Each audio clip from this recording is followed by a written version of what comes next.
그 제5장에서 좀 그 5장을 잘 알아야 될 것 같아서 그게 시간을 너무 많이 할애했습니다. 제6장부터서는 뭐 그럴 필요가 없을 것입니다. 제6장은 지금 보시는 바와 같이 제6장이라 하는 것은 참 역사기 광대하고 주역의 책이라고 하는 것이 얼마나 광대한 내용을 담고 있는가에 관하여 찬탄하였고 그랬죠. 이 인상기 소위 광대하라. 주역이 광대하다면 왜 그렇게 광대하게 되었는지의 소위면은 까닭이 됐죠. 광대하게 된 까닭을 자산할 상자가 자세히 서술해놨다라고 하는 거죠. 그래서 이거는 간단하게 보시면 제1절은 주역의 책이 광대하다라고 하는 것은 이러한 것을 우리는 명표 그럽니다. 명제로 표어를 내건 것입니다. 그러니까 우리가 사람 말할 때 저 사람 참 잘생겼다고 생겼다만 했지 이유는 없잖아요. 그것이 두 번째에 2절에 광대지 이유가 되는 거죠. 왜 잘생겼는지의 이유가 되는 거죠. 그처럼 여기에 주역의 책이 왜 광대할 수 있는가의 연유를 밝히게 됩니다. 제3절은 주역이라고 하는 것이 책이지 않습니까? 바로 책의 광대한 점을 자연계에 짝을 했죠. 이게. 그러면 앞에서는 우리는 다 그거를 봤죠. 자연의 주역을 가지고 책의 주역이 만들어졌다를 봤는데 이 경우는 거꾸로 썼죠. 이게 주역책의 광대함은 자연의 광대한 세계와 동일시된다 이렇게 썼죠. 이것이 제6장의 뜻입니다. 그래서 주역의 이치가 다 구비되어 있는 것은 하유일지 혹견제야라고 해서 어찌 그 어느 것 하나 주역글에서 빠진 부분이 있겠느냐라고 해서 주역에는 모든 것들이 실려 있다라고 하는 것을 말하게 됩니다. 원문을 보시면 부역이 광이되이라 참 주역이 광대하다. 이 언호원적불어하고 자 우리는 이 주역이라고 하는 것을 책이니까 역자 썼지만 이걸 다른 글자로 놓으면 이치자나 도자 쓰면 되는 거죠. 이게 자 질기라 하는 거 광대하다. 왜 광대하냐면 이 언호원적 불어하고 도에 멀리 먼 부분으로 말랄라 치면 그것이 끝이 없고가 막을 수가 없고로 썼죠. 이게 끝이 없고 이 언호이적 정의정하고 자 가까이서 말하면 이 말은 그 모든 물체의 자체로 말하면 이 소를 가까이 근자를 썼죠. 하나하나 물건의 그 입장에서 말하면 이렇게 보시면 가까울 근자가 될 것입니다. 그래서 모론자는 포괄적인 면에서 보면 끝이 없고 하나하나의 객체 속에서 우리 다시 한번 살펴보면 모든 객체 속에는 정의, 정하고 라고 해서 이 고요할 정자가 어느 글자의 뜻이냐면 성품 성자 쓸 때 고요할 정자를 쓰는 경우가 있습니다. 그래서 주렴계 선생은 성품 성자를 어떻게 썼느냐 인생이 정이라고 쓴 것입니다. 사람은 태어날 때 고요하나니 할 때 고요정자가 성품성자 뜻입니다. 그게 자 이 가까이 그 개체의 입장에서 보면 모든 것은 하나하나의 성품이 존재하고 라는 말을 고요한 본성의 자리가 있고 이렇게 쓴 것입니다. 그게 고요정자 하나 쓴 이유입니다. 그런데 그 사람의 본성이라든지 모든 것이 갖고 있는 본성, 그게 올바르다라고 하는 것입니다.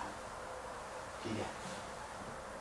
이렇게 해서 모든 것들은 하나하나가 이걸 거꾸로 새기면 뭘로 합니까? 정의정을. 바른 성품을 하나씩 갖고 있고 이러면 된 것입니다. 바른 성품을 가진다 하니까 이게 다른 뜻으로 보지 마시고, 자, 어떻습니까?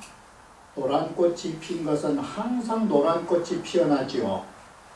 갑자기 노란 꽃이 빨간 꽃 되면 어쩔 것입니까? 혼란인 거지. 그건 바른 것이 아닌 것입니다. 이게 이와 같이 모든 것은 그 본래가 지닌 모습의 성품을 가지게 되는 것입니다. 이게 우리 인간을 보더라도 쉬운 표현 한번 해보십시오. 갑자기 어머니는 조금 잘생겼는데 갑자기 이상한 애기 나와보면 어쩔 것입니까? 거의 다 이상하게 본 것입니다. 그거 간단한 논리인 것입니다. 그 종의 변화뿐만 아니라 모든 것은 거기에 나름대로의 딱 그 바른 하나하나의 개체 성품인 것입니다. 그리고 이 언어 천지지간적 천지의 사이에 있는 것으로 말할라 치면 이 소리잖아요. 그러니까 천지의 사이에 바로 있는 것은 뭐겠어요? 이게 삼라만상이죠. 그 말할라 치면 비유라, 이 가출비자가 뭡니까? 하나도 안 빠지고 다 거기에 담겨져 있다 이 소리 아닙니까? 바로 이와 같이 이 글을 세 가지로 보면 되시겠죠. 포괄적인 면에서 보면 끝이 없고, 하나하나의 존재 속에서 보면 다 나름대로의 독특한 성질을 가지고 있는 것이고, 이 공간에 존재하는 것이 이 주역책에 하나도 빠뜨림이 없다가 되는 거 아닙니까? 이게. 이것이 광대하다고 한다 이 소리죠. 불어라 하는 것은 무진이라는 말하고 같고, 정의정이라는 것은 증물이 이리 존이요. 그 사물에 나아가 그 이치가 진리가 존재한 것입니다. 바로 진리가 존재한다는 것은 딱 두 가지입니다. 본래 고요한 본성의 자리. 본성의 자리는 바로 변함이 없는 것. 이런 특성을 갖게 되는 것입니다. 비는 무소불위이니라 있지 않은 게 없다라고 말합니다. 자, 이렇게 해서 주역은 바로 뭐가 되봅니까? 주역은 64개 384호만 있지만 고의 전모가 들어있다 이렇게 되는 거 아닙니까? 책이라는 것이. 그런데 바로 이렇게 포괄적이고 개체와 전체가 있는 것은 어디서 나왔느냐? 이게 음양이 나와줘서 나온 거라고 한 것입니다. 이게. 이 글은 양과 음이라고 하는 것을 어느 측면에서 이 글을 썼냐면, 천지를 썼지만 이 글은 천지의 그 핵으로 갖고 지금 이 글을 쓴 것입니다.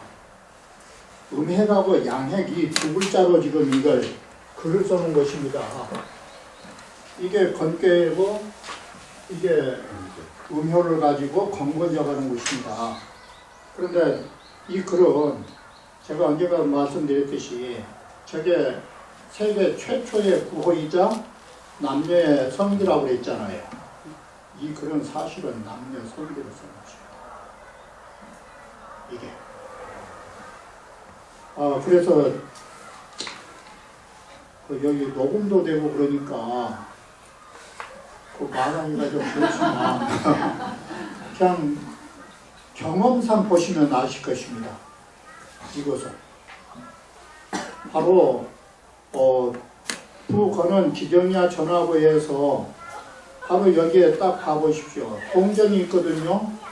이게 동정이 있는데 건이라는 것은 그 고요히 있을 때는 이 말은 뭡니까? 사물을 접촉하기 이전은 고요한 상태인 것입니다. 이건 쉽게 말하면 남자가 여자 보기 전입니다. 움직인 것은 만나고 나서 발동한 것입니다. 그것이 직접 써놓은 것입니다. 이게 아주 어떻게 보면 외설적인 말인 것입니다. 이게 그냥 글로 얌전히 보니까 그러지. 이게 어떻게 보면 참 그런 부분인 것입니다. 뭐 더 이상 말 이상하게 안 하겠고. 그래서 그 직자가 뭘로 변해버립니까? 이게 대로. 대자가 된 것입니다. 이게 원래 자빠져 있을 때도 컸습니까? 그런 거 없는 것입니다. 이게 그렇게 글을 써놓은 것입니다. 이래서 대자가 나오고, 그럼 여자는 어떠느냐? 남자 만나기 전에는 딱 닫혀 있어야 될 것입니다. 만나면 열어지는 것입니다. 그것이 고요할 때는 닫혀 있다가, 이제 동할 때는 열린다라고 하는 것입니다. 열리면 커지고. 그 열리는 데는 커져가지고 모든 것이 다 포용된다. 이렇게 해서 바로 광대이 두 자가 모든 만물을 낳아주는 것입니다. 이렇게 해서 이 세상 모든 것들이 바로 이 관계 속에서 만들어지는 것. 이렇게 글 써놓은 것입니다. 우리의 인간의 모습을 가지고 나머지를 유추하면 되는 것입니다. 이 부분. 건곤에는 가교 동정하니 건곤에는 음양에는 각기 동정에 있다. 동정이란 말을 바꾸면 채용관계입니다. 이게 음양의 채용관계가 상반되어 있거든요. 항상 제가 언젠가도 말씀드렸듯이 양해체는 강한 것입니다. 양해체는 강한 것이에요. 누구나 양강 음유하니까. 본체는 양강 음유입니다. 그런데 작용처는 상반됩니다.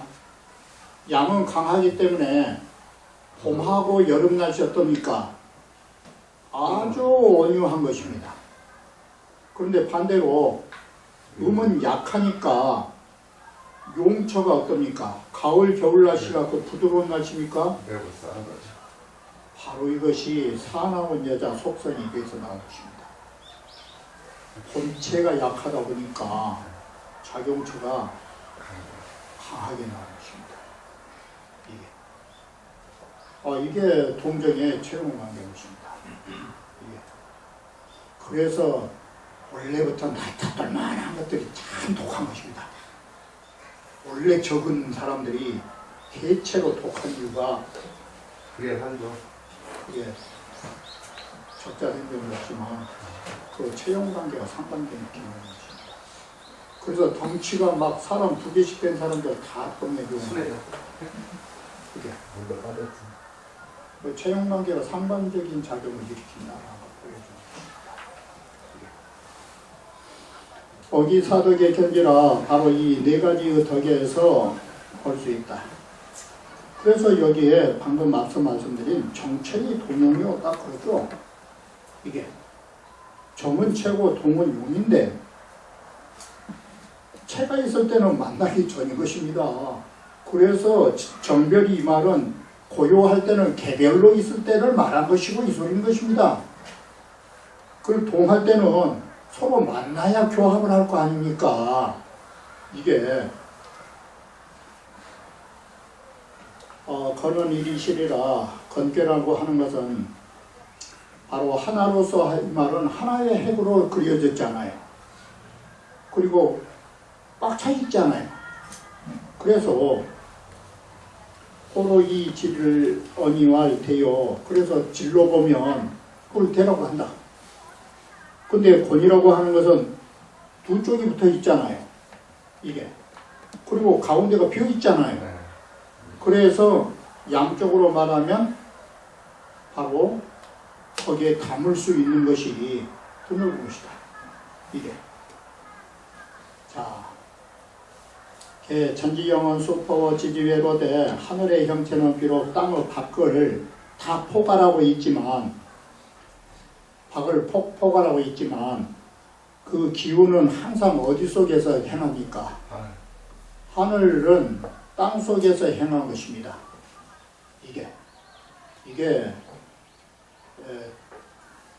그 남녀로 보시면 되는 것입니다. 그 역지소위 광대자 이차라 주역에서 말하는 광대한 이유가 된 것이 바로 이것 때문이다 하는데 이것은 스스로 유추해 보면 이것은 다 이게 통하는 것입니다. 제가 더 이상 말씀 안 드려도 이 부분은 그렇게 보시면 이건 간단한 그 명료한 것입니다. 광대란 배 천지하고 광대라 하는 것은 천지하고 짝하고 라고 해서 지금 보시는 바와 같이 광은 땅이요 대는 하늘이요 이렇게 됐잖아요. 자, 여기 그 문장 구조는 간단하죠. 배자 들어간 뒤에는 전부 다 뭡니까? 자연현상이죠. 앞에 부분은 주역에 관한 거죠. 이게 주역에 관한 광대는 이 소리죠.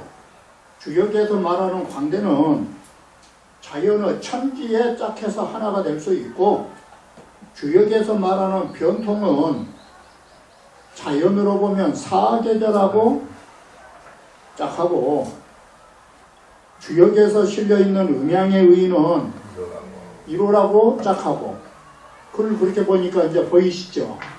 이게 주역의 이간지선은 바로 천지의 자연의 지덕하고 입작한 것이다.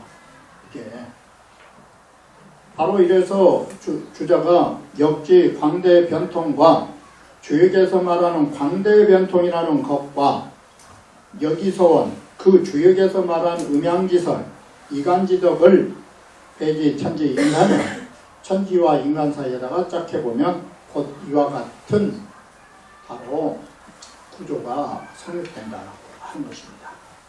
이것이 우는제 6장이라고 말하는 것입니다.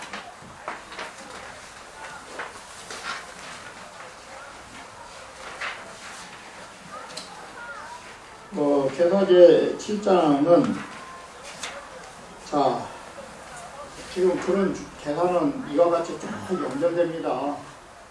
주역이 바로 자연의 세계와 하나 되는 광범위한 내용을 갖고 있는 주역이다라고 나왔잖아요. 그러면 주역책을 바로 쓰실 분이 누구겠습니까? 성인이겠죠. 바로 이런 주역책을 가지고 성인은 어떻게 쓰고 있느냐가 나오죠. 그래서 이 주역은 항상 세 가지예요. 자연이 있고 책이 있고 나면 그것을 써야 할 사람과 그것을 응용하는 성인.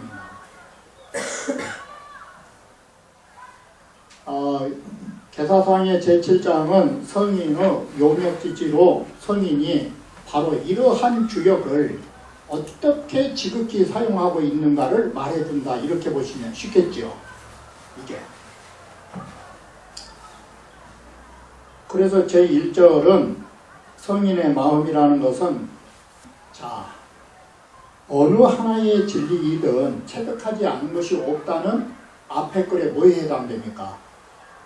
주역이라 하는 것은 어떤 진리이든 하나든 어떤 진리이든 담지 않은 책이 없다 이렇게 됐죠. 그렇기 때문에 성인의 마음도 모든 진리를 다 담고 있다 이 소리예요. 그럼 말을 바꾸면 뭔 말이 됩니까? 성인의 마음은 곧 한 권의 주역책이다 이 말이 되죠. 이게 이래서 성인의 마음에는 모든 진리를 다 담고 있다로 글이 바뀌죠. 이게 자 성인께서는 지행을 뭘로 잡았습니까? 모든 진리를 다 담고 있다가 사람은 알고 행하는 밖에 없는 것입니다. 그래서 성인은 두 번째가 지혜로서는 주역의 이치를 다하는 것이고 행동한 것이 예 아닙니까? 행동으로는 주역의 진리를 체득하다 이런 것입니다. 바로 이것이 성인의 마음속에 모든 진리를 담고 있다고 할 것이다 이런 것입니다. 자, 이렇게 보면 성인의 주역은 뭐냐? 주역의 진리를 모두 다 알고 주역의 진리대로 행하신 것 이 소리가 됐잖아요. 그걸 바꾸면 자왈 여기기 기지의혼정. 그래서 주역이라는 것은 그 지극하다를 우리는 앞에서 보셨죠. 이게 부역은 주역이라고 하는 것은 지극한 책인데 이런 주역은 성인이 소위 숭덕이 광업냐니 주역을 가지고 성인이 숭덕광업이라는 말 우리 자주 쓰잖아요. 바로 숭덕광업은 안으로의 덕성을 높이고 이 말은 본성자리를 닦아가고 이 소리예요. 이게 업은 뭐냐? 하시는 일을 드넓힌다니까 이게 숭덕광업이 수학 해제 같은 데 나오지 않아요. 바로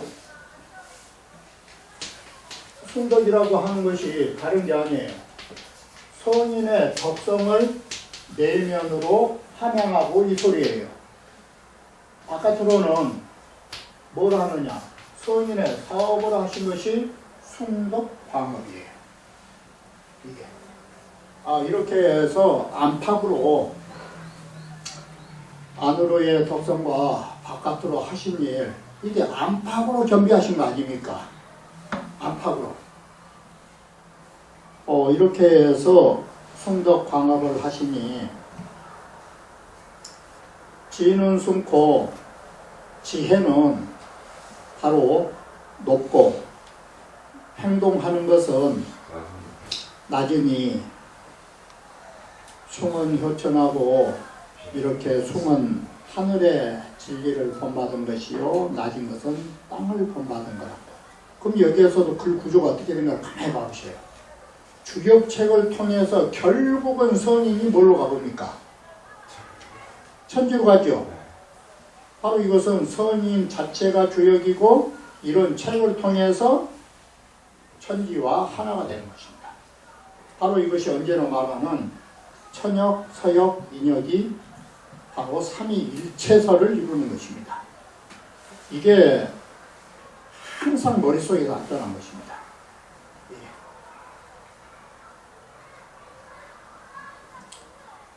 십익은 개 부자소작이니 이 십익이라 하는 것은 모두 공자께서 지으신 것이기 때문에 불응 자착 자왈자니 음당 스스로 자왈 이 글자를 쓰실 수는 없는 거예요. 자왈이라 하는 것은 제자들이 선생의 존칭으로 쓸 때 자께서 말씀하시기를 이르죠. 그래서 이 자라는 말이 그분이란 뜻뿐이 안 돼요. 원래는 이 자자가 그분께서 말씀하시기를 이런 뜻이에요. 원래는 이 자자 자체도 막 그렇게 예전에는 극존이 아니었어요. 그것이 이 자자가 여러분이 다 아시는 이 자자가 제자백과의 제자의 제자 자자예요. 제자백과 할 때. 그래서 공자 이전에는 자자 붙은 사람이 없어요. 그 후대에 붙여줬거나 했지. 그게. 그래서 공자께서는 자자 쓸 때 어때요? 자왈만 있잖아요. 다른 사람은 다 성씨가 붙었죠. 바로 공자께서 온조라는 것을 말해주는 거예요. 그게. 그래서 공자 이후로 제자백과가 열린 것이에요. 이게. 그 공자께서 처음에 사학을 열었잖아요. 그게 공자 이전에는 관학이에요. 관학이라는 것은 뭔 말이냐면 국가기관에서 교육한다 이 말은 뭔 뜻이냐면 국가기관에서 교육시킨 목적은 봉건제이기 때문에 적자만 들어가요. 적자. 큰아들만 들어가요. 정치하지 않은 사람은 입학 대상이 아니에요. 자체가. 소위 왕위를 계승하거나 지위를 계승할 사람만 간 거예요. 그게 관학이에요. 봉건 세습제에 의해서. 그런데 그것을 문호를 열어준 게 공자예요. 그게 사학의 첫 단계예요. 공자가 사학을 했다는 근거가 어디서 나온지 아십니까?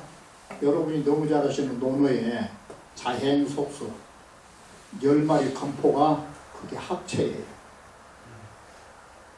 아니 관학 가면서 속수 갖고 갔단 말 듣습니까? 속수가 좋게 말하면 우리가 선생 찾아갈 때 그걸 예물이라 해서 갈성구교라 그래요. 그게 그 예물을 그걸 가져간 이유는 이 갈성구교의 표시거든요. 성의를 다해서 가르침을 구합니다 라고 하는 것이 예물을 가져간 거예요.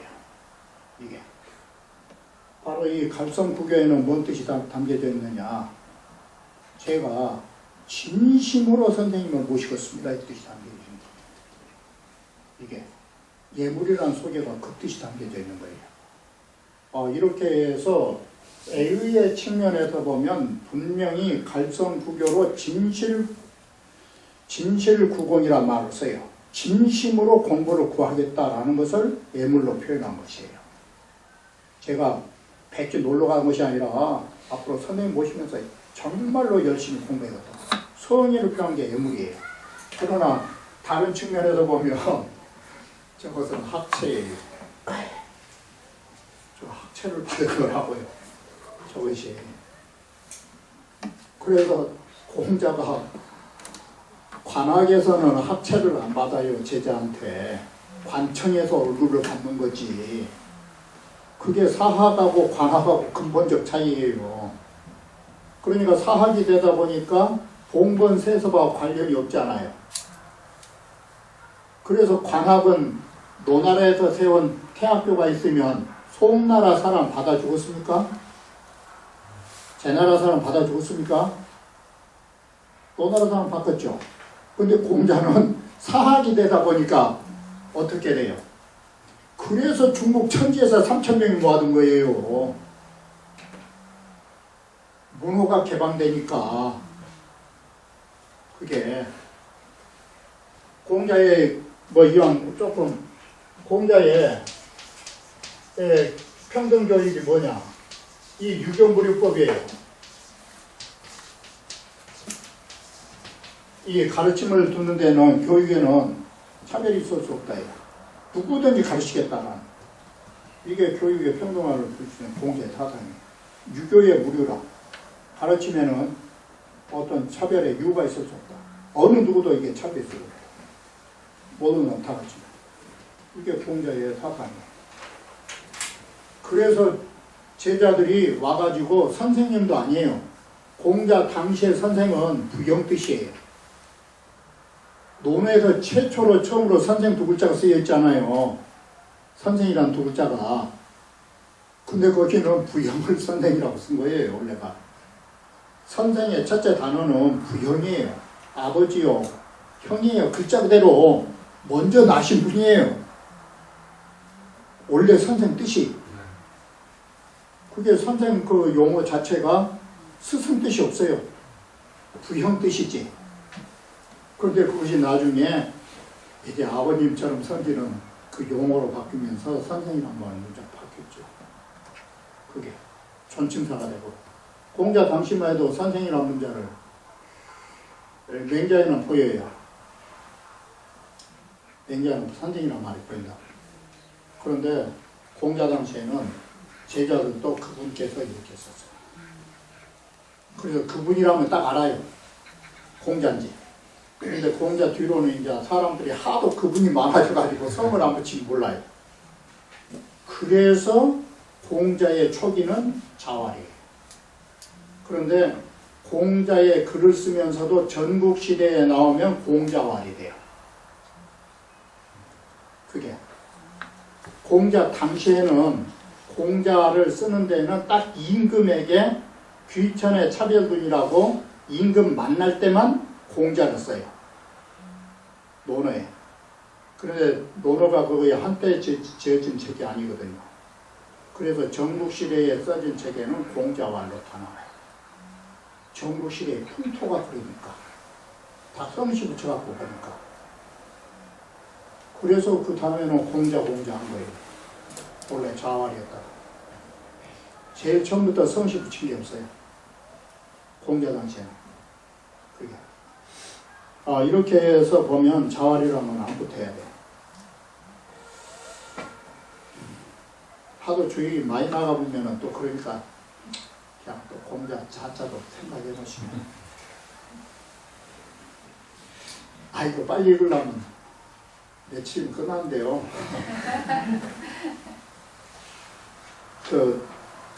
내가 쓸데없는 소리입니다만 여기 한문을 전문으로 하신 분도 계시고 또 그러지 않으신 분도 계셔가지고 원래 이 강좌의 개설 목적은 한문학을 하는 사람을 배양하고 그 기조를 마련하는 데에 목적을 두었기 때문에 아침 강좌가 되었던 것입니다. 그런데 또 사람이 그렇게 그 개설한 목적대로 딱 그래서 조금 강의하다가 전문적인 강의를 하려고 하니 조금 그럴 때도 있고 좀 그렇습니다. 솔직한 심정이. 자, 의계 후인 소가야라. 의심컨대 모두 이 자활이라는 글자는 후인들이 여기다 붙여줬죠. 국리라 하는 것은 즉 지숭여천이 순덕이요 지혜가 법기가 하늘과 같이 되어서 덕이 높아진 것이요 라고 하죠. 한문 보실 때에 명사가 앞에 있고 동사가 뒤로 가면 그것은 이미 완료형입니다. 이게. 그래서 덕숭이 되면 숭덕을 하면은 동사가 앞에 있잖아요. 그럴 때는 바로 진행형이기 때문에 덕을 높이고 해서 을자를 붙입니다. 덕을 높이고 그러거든요. 그런데 덕숭 이렇게 되면 그 토시가 바뀌죠. 덕이 높아지고죠. 그래서 명사가 앞에 있고 동사가 뒤에 있으면 이나 가짜가 붙어가지고 글을 해석을 합니다. 이건 완료가 됐기 때문에 덕이 이미 높아졌고 이렇게 본 것입니다.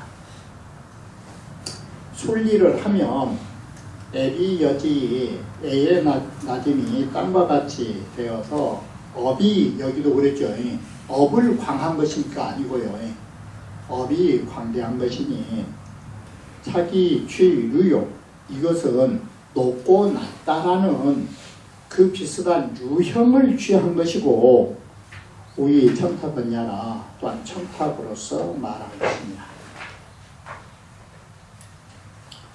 천지설이여든 천지설이라는 말은 다른 것이 아니라 하늘과 땅이 자리를 마련했다 이 말은 하늘은 위에 있고 땅은 아래에 있거든 이 말과 같죠.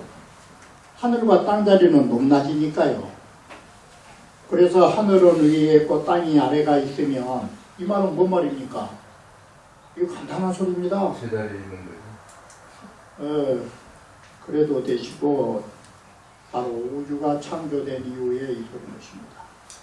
이게 우주가 존재한 이후에 주역이라고 하는 것은 그 가운데에 행하고 인난이라고 합니다. 그래서 이것은 하늘의 자연하고 주역을 하나로 본 것입니다. 여기에 책의 주역을 썼지만 실제로 여기에 써야 할 글자는 뭡니까? 천지라고 하는 공간이 창조되면 그 사이에는 반드시 변화가 천지의 사이에 운행하게 되죠. 이게. 그런데 그것을 음양의 변화라는 소리를 책을 썼죠. 주역이 그 사이에서 행하고 있다. 이 말은 바로 천지의 진리와 주역의 진리를 동일시한 것입니다. 이게. 바로 주역의 도리가 그 가운데에서 행하고 있나니 성성존존이 도이지문이니라 라고 해서 성성존존이라는 말은 뭔 뜻이냐면 여기에 해석할 때 성성은 성품을 이루다 이렇게 해석하면 없습니다. 이게 그 원에 보시면 찾아보시면 성한 성이 그럽니다. 이루어진 성이 이 말이니까 다 제각기 타고난 성품이 이 소리입니다. 바로 이 성성이라는 말이 뭔 뜻이냐? 사람으로 볼 수도 있고 모든 이 세상에 존재하는 생명체로 보시면 성성이에요. 이게 여러분께서는 성명이라고 성품 성자를 지금까지 계속 줄곧 말씀드린 것이 지행 이미지 개념에서 했잖아요. 그런데 동시에 성품 성자는 여러분이 하나 더 이제 아셔야 할 것이 이 성품 성자 밑에다가 이 명자 써놓으면 성명하면 뭔 뜻이 됩니까? 이게 두 가지 뜻이 있는데 우리의 본성이 가지고 있는 진리란 말도 있는데 다른 말로 하면 이 성명이란 소리가 뭔 뜻을 씁니까? 목숨이란 뜻입니다. 목숨. 성명을 잃게 됐단 말을 요즘은 잘 안 쓰더라고요. 예전에는 많이 썼어요. 목숨이란 말의 뜻이에요. 바로 그래서 성품 성자가 마음신변에 날생자 쓰는 이유가 생명지원이에요. 우리 사람 목숨의 근원체가 되는 것이에요. 이게. 그래서 단순하게 알고 행하는 거기에서 멈춘 게 아니에요. 여러분의 생명의 근원이라는 걸 아셔야 돼요. 이게. 바로 모든 것들이 가지고 있는 생명체들이 이 소리가 똑같아요. 이 한자로 써놓으니까 그래요. 그러면 이 세상에 존재하는 생명체들이 어떻습니까? 앞에서 생생불식이라는 문자를 말씀해 드렸죠. 생생이란 말을 달리 쓰면 뭔 글자로 바뀝니까? 존존이네요. 이게 존존이나 생생이나를 두 개를 합성하면 생존 그러잖아요. 이게 바로 이렇게 해서 이 세상에 존재하는 모든 생명체들은 이 세상에서 생존하고 또 생존해가면서 그 속에서 끊임없는 이 생존 속에서 도이지문이 아니라 바로 모든 진리와 모든 행동이 나오게 된다 이 소리예요. 그래서 인간만 성성존존을 한 게 아니에요. 이게 이 도라고 하는 것은 사람에게만 붙지 않는다는 거 알고 계시죠? 사람이 행하면 인도, 사람의 도. 자식이 행하면 효도. 반대로 개가 개갈직하면 그걸 개도가 해요. 소가 소갈직한 게 우도 아닙니까? 바로 이렇게 갈 길이 도예요. 우리 인간만이 길 있는 게 아니에요. 이게 이렇게 해서 이 세상에 존재하는 모든 것들은 생존하면서 지 나름대로의 갈 길을 가는 거예요. 이게 이것이 바로 주역이라고 하는 것이다. 성인께서 이렇게까지 일을 할 수 있다는 것입니다. 천지설이 변화행은 천지가 자리를 만들어 놓으면 바로 하늘과 땅이 생겨나게 되면 그 속에는 변화가 행하게 되는 것입니다. 이것은 인간으로 보면 지뢰의 존성이 도의 줄야라 예를 알고 인간의 성품을 보존하면서 모든 제갈길에 도의가 나오는 것과 같은 것이다. 성성은 본성지성 이렇게 해석을 해요. 본래 이루어진 성품. 그렇기 때문에 성품을 이루다가 아니라 이루어진 성품으로 이렇게 해석해요.